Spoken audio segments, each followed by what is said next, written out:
안녕하세요. 오늘은 고등학교 1학년 때부터 20살까지 불과 3년 만에 집을 살 수 있었던 과정을 이야기해 보려고 합니다. 많은 사람들이 어린 나이에 집을 샀다는 얘기를 들으면 부모님의 지원이 있을 거라고 생각하죠. 하지만 저는 조금 달랐습니다. 14살 때 중학생 때 집이 경매로 넘어가는 걸 겪으면서 돈 공부를 시작하게 됐거든요. 그때부터였어요. 내가 제대로 알지 못하면 똑같은 상황이 반복될 수 있다는 두려움이 생겼고, 그래서 한 푼 한 푼 모으고 배우는 방법을 찾아 나가기 시작했습니다. 그렇게 하루하루 돈을 모으면서 막상 이 돈으로 뭘 할 수 있을까라는 고민은 계속됐어요. 단순히 모으기만 해서는 아무것도 달라지지 않는 걸 느꼈거든요. 그래서 퇴근하고 집에 돌아오면 경제 관련 책을 읽고 부동산 카페와 유튜브 영상을 뒤지기 시작했죠. 돈을 불릴 수 있는 방법이 뭔지 하루 종일 고민했던 것 같아요. 그렇게 첫 번째로 자연스럽게 갭 투자가 눈에 들어왔습니다. 서울이나 판교처럼 확실히 상승 여력이 있는 동네에 들어가면 너무 좋겠다고 생각했죠. 하지만 현실적으로는 지금 가진 돈으로는 엄두가 안 났어요. 서울 쪽은 매물이 있더라도 최소 몇 억은 필요했고, 조금 범위를 넓혀봐도 지방에 있는 소형 아파트 정도밖에 선택지가 없더라고요. 지방 물건을 보면서도 이걸 굳이 지금 사야 할까? 라는 의문도 계속 들었죠. 아무리 계산기를 두드려도 마음이 쉽게 움직이지 않더라고요. 두 번째는 창업이었어요. 아르바이트로 돈도 꽤 모았겠다. 차라리 작은 가게라도 열어볼까? 생각했어요. 그런데 막상 현실적으로 준비하려고 보니 아무것도 모르는 상태더라고요. 상권 분석은 어떻게 하는지도 모르겠고, 임대 계약이나 초기 비용, 운영 비용 같은 것도 전혀 감이 안 왔어요. 괜히 무작정 뛰어들었다가 돈만 날릴 수 있겠다는 불안이 커서 결국 보류했죠. 마지막이 경매였습니다. 사실 경매는 책을 읽으면서 자연스럽게 알게 된 건데, 공부를 하면 할수록 매력이 컸어요. 애초에 시세보다 저렴하게 시작할 수 있는 구조라서 안전하게 느껴졌고, 무엇보다도 내가 조사하고 분석한 만큼 리스크를 줄일 수 있다는 점이 좋았어요. 그래서 이 구조를 알고 공부한 후로부터는 고등학교 1학년부터 하루도 빠짐없이 아르바이트로 돈을 모으기 시작했죠. 그렇게 모은 돈이 고등학교 3학년 때는 1,500만 원을 넘겼고, 졸업을 할 때쯤 2천만 원을 조금 넘겼습니다. 그리고 20살이 되고 나서는 본격적으로 투자 공부와 시세 조사를 병행했죠. 그렇게 3년 동안 한 푼 한 푼 모은 돈이 4천만 원이 되었고, 그래서 결국 20살 12월 첫 집을 경매로 낙찰받을 수 있었습니다. 입찰가는 1억 4천만 원인데 운이 좋게도 전세 세입자를 바로 맞출 수 있었어요. 전세금은 1억 8,900만 원. 덕분에 제가 준비했던 4천만 원은 고스란히 다시 제 손에 쥐게 됐죠. 자, 그러면 경매라는 게 어떤 걸까요? 최대한 쉽게 설명해 드릴게요. 예를 들어 A라는 집이 있다고 가정해 보겠습니다. 이 집의 시세가 2억 원이라면 경매는 일반 매매처럼 2억을 그대로 주고 사는 게 아니라 보통 시세보다 조금 낮은 금액에서 시작됩니다. 보통은 감정가의 70%에서 80% 수준, 즉 1억 4천에서 1억 6천만 원 정도의 입찰이 시작되는 구조예요. 경쟁자가 많으면 낙찰가는 조금 올라가고, 경쟁이 적으면 시세보다 훨씬 저렴하게 살 수 있는 게 경매의 매력이죠. 하지만 경매를 단순히 싸게 사는 방법이라고 생각하면 큰 오해예요. 경매에는 반드시 확인해야 할 단계가 있는데, 그중 가장 중요한 게 바로 권리 분석입니다. 권리 분석은 쉽게 말해 이 집이 얽힌 빚이나 계약 관계를 하나하나 점검하는 과정이라고 생각하시면 됩니다. 예를 들어 어떤 세입자가 살고 있는데 법적으로 대항력이라는 권리를 가지고 있다면 그 사람은 집이 팔려도 계속 살 수 있거나, 낙찰자가 세입자의 보증금을 물어줘야 할 수도 있어요. 또 말소기준 권리는 쉽게 말해서 경매로 집이 팔리면서 지어져야 할 권리, 지어지지 않고 남아있는 권리를 구분하는 기준이에요. 이걸 제대로 확인하지 않고 입찰했다가 예상하지 못한 큰 돈을 물어내는 경우도 많습니다. 그래서 경매는 가격만 보고 덜컥 들어가기보단 먼저 권리 구조를 꼼꼼하게 확인하는 습관이 정말 중요합니다. 두 번째는 감정가 함정이에요. 특히 빌라 경매를 처음 시작하는 분들이 가장 많이 하는 착각이 뭔지 아세요? 유찰 2번이면 반값이니까 무조건 싸지, 이겁니다. 현장에 가보면 정말 흔히 듣는 말이에요.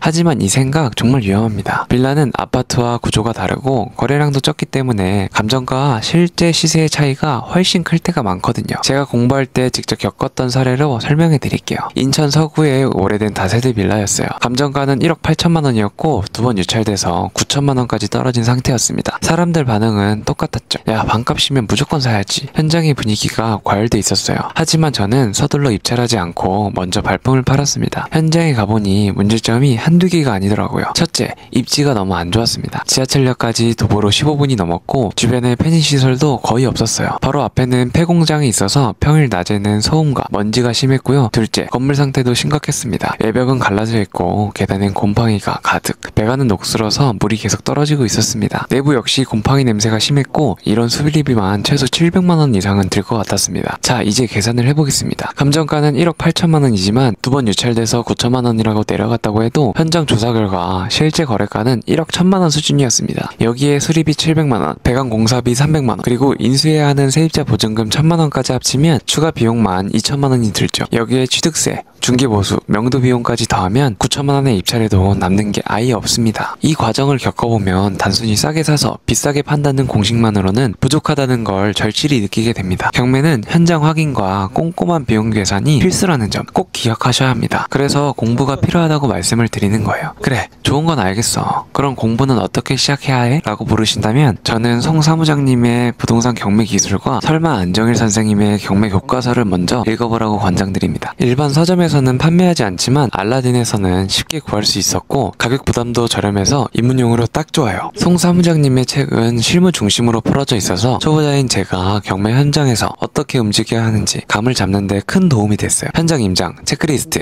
권리 분석 포인트, 입찰가 계산법 같은 것들이 구체적으로 정리되어 있어서 아, 이거 이렇게 해야 하는구나 하고 바로 이해가 됐죠. 그리고 안정일 선생님의 경매 교과서는 경매 절차를 처음부터 끝까지 단계별로 정리해 놓은 책이에요. 초보자들이 가장 헷갈려하는 말소기준 권리, 배당 순서, 인수해야 할 권리 같은 개념들이 함께 설명해줘서 아, 이게 이래서 중요한 거구나 하고 흐름을 잡는 데 큰 도움이 됩니다. 여기까지 공부하면 경매의 기본 구조가 머릿속에 어느 정도 그려지실 거예요. 이제 이쯤에서 한 가지 더 중요한 이야기를 해보겠습니다. 왜 부동산 공부를 해야 하는지, 그리고 왜 투자 준비를 해야 하는지 말이에요. 흔히 투자로 돈을 벌고 싶다, 경제적 자유를 이루고 싶다 라는 말을 많이 하지만 저는 그보다 훨씬 본질적인 이유가 있다고 생각합니다. 바로 노후 준비입니다. 제가 지금 23살인데 노후 준비라는 말을 하면 조금 이른 얘기 같죠? 그런데 저는 이게 진짜 심각한 문제라고 생각해요. 우리나라 65세 이상 경제활동 참가율 1위, OECD 노인 빈곤율 1위라는 사실 알고 계신가요? 월 100만원 이상 국민연금을 받는 노인분들이 전체의 5.5%밖에 안 된다고 합니다. 이건 농담이 아니라 현실이에요. 지금 이 영상을 보고 계신 분들 대부분이 나는 아직 젊으니까 하고 대수롭지 않게 넘기는 경우가 많아요. 그런데 우리가 아무 준비 없이 세월만 보내면 결국 지금의 어르신들이 겪고 있는 이 상황들을 그대로 반복하게 될 수 있다는 거예요. 지금 힘들게 사시는 분들도 20대, 30대 때는 이런 현실을 상상도 못했겠죠. 그래서 저는 내 노후만큼은 어릴 때부터 스스로 준비해야 된다는 생각을 강하게 가지고 있습니다. 그리고 요즘은 국민연금 고갈 얘기도 많잖아요. 나중에 연금 못 받는다, 연금으로는 생활이 안 된다는 말이 뉴스만 켜면 들립니다. 그렇기 때문에 우리 MZ세대는 특히 더 스스로 자산을 준비해야 하는 시대에 살고 있다고 생각해요. 여기에 인플레이션까지 겹치면 상황은 더 명확해집니다. 돈의 가치는 시간이 지날수록 떨어지잖아요. 시중에 돈이 많이 풀릴수록 우리가 들고 있는 현금의 가치는 점점 하락합니다. 예를 들어 지금 1억을 현금으로 들고 있다고 해도 30년 뒤에는 절대 지금의 1억의 가치가 아닐 겁니다. 그렇기 때문에 인플레이션을 이길 수 없는 자산에 투자하는 게 필수예요. 그렇다고 해서 지금 여러분께 당장 부동산에 투자하세요 라고 말하는 건 절대 아니에요. 솔직히 지금 시장은 그렇게 좋지 않습니다. 지금 같은 시기는 오히려 공부하고 뾰족한 타깃을 하는 게 더 중요하다고 생각해요. 사람들이 부동산 끝났다, 이제 돈 안 된다 이런 얘기할 때일수록 우리는 반대로 준비해야 합니다. 왜냐면 시장은 언젠간 다시 움직일 테니까요. 오르고 내리기를 반복하지만 결국에는 우상향하죠. 그래서 지금 같은 하락기, 사람들이 투자하기 어려워하고 관심을 접어버리는 시기가 오히려 실력을 쌓고 이를 준비하기 좋은 타이밍이라는 겁니다. 저는 이 시간을 단순히 기다리라고 하는 게 아니라 매일 시장 데이터를 분석하고 입지와 시세를 공부하면서 다음 투자할 물건을 준비하고 있어요. 결국 투자는 타이밍보다 준비가 중요합니다. 그래서 조급해하지 말고 오늘 할 수 있는 것부터 차근차근 시작해보세요. 경매에 관심이 있다면 아래 고정 댓글을 확인하고 영상부터 차근차근 보시면 큰 도움이 되실 겁니다. 오늘도 영상 시청해주셔서 감사합니다. 다음 영상에서는 더 유익하고 더 좋은 정보로 돌아오겠습니다. 20살의 경매를 알게 됐고 돈이 없어서 더 열심히 공부했어. 작은 집 하나였지만 내겐 세상에서 가장 큰 시작이었지.